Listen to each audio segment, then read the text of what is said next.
coming up, it's coming up, it's coming up, it's there.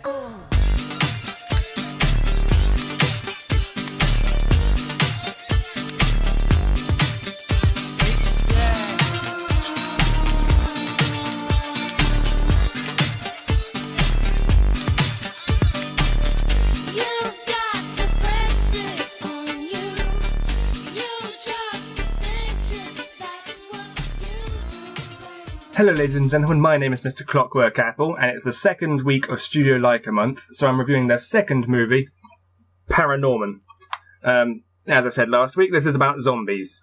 It's a kids' film about zombies, and I love it for that. So, our plot this time round, not written by Neil Gaiman this time, it's a completely unique story made by Studio Laika, so it's not based on anything. Essentially there's this kid, Norman, who's this one here. And he can see and speak to ghosts. So, like that M. Night Shyamalan movie, I See Dead People. I think it's basically think that, but less small and whiny. So, because of his skill, I suppose, Norman's kind of the outcast of the town. Everyone thinks he's that weird kid that talks to imaginary friends and claims they're ghosts and dead people, and so he gets bullied at school. His parents aren't too sure at him. His sister hates him, and his only real friend is this kid here called Neil, who's basically bullied because he's fat. There's no other way to say it. That's why it's stated in the movie. That's why he's bullied.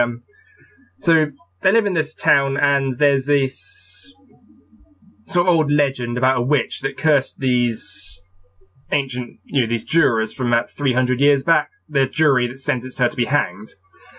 And she laid a curse on them that they would rise from the grave and attack the town.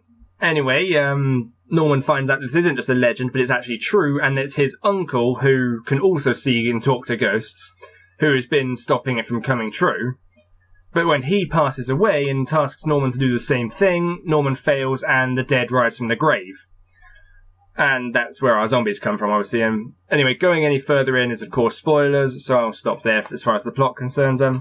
Most of the characters that mean anything in the movie you can see here. So we've got Norman there, you've got his sister, Neil, that's Neil's brother, and that's the school bully. They're all the sort of five main characters of the film. Others come and go, but those are the main ones that the film sticks with throughout most of the time. As I said, Norman's the slightly weird. He likes horror movies, talks to dead people, weird kids that the Studio Laika films seem to enjoy making their protagonists. Seriously, every one of these films has a weird kid as the protagonist. It's great. Neil's the slightly fat kid who also likes weird things.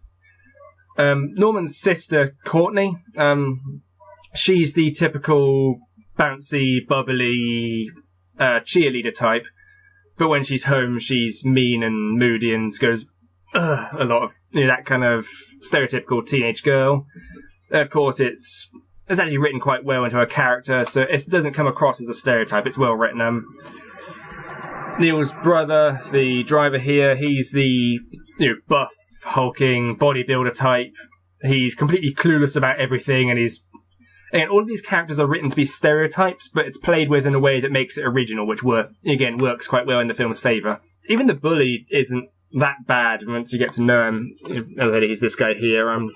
He starts off the film to the stereotypical, dumb bully, but as the film progresses on, you get to know him better, and he becomes more of a developed character. So, as I said, the plot is basically these zombies come into the town, and Norman needs to find a way to get them back, and the way he has to do this is read an ancient spell at the witch's grave. Problem is they can't find where she's buried, so they have to find out where she's buried to get the zombies to stop attacking the town. As I said, I can't go any further about spoilers.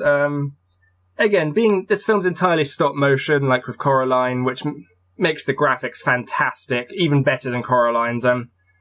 Everything's got this kind of weird style to it that I really like, where nothing's a straight line or a perfect circle. Everything's slightly jagged and slightly weird, so it's almost like an old movie poster, I guess I'd say. Nothing's quite right. It's almost comic book style. The environment's, again, very rich and vibrant, except for when they have to be dark and gloomy. I'm going to be saying that for all these movies. I should probably stop saying it, but I can't stop. Voice acting, again, fantastic. This movie is actually a little bit more adult than Coraline, I'd say. It deals with some more heavy subjects, like fear and racism. I wouldn't quite say racism, but being judgmental and the effects it can have and all that good stuff. So again, probably a little bit heavy for small children. They won't quite get into it, but at the same time, this film isn't quite as scary as the last one.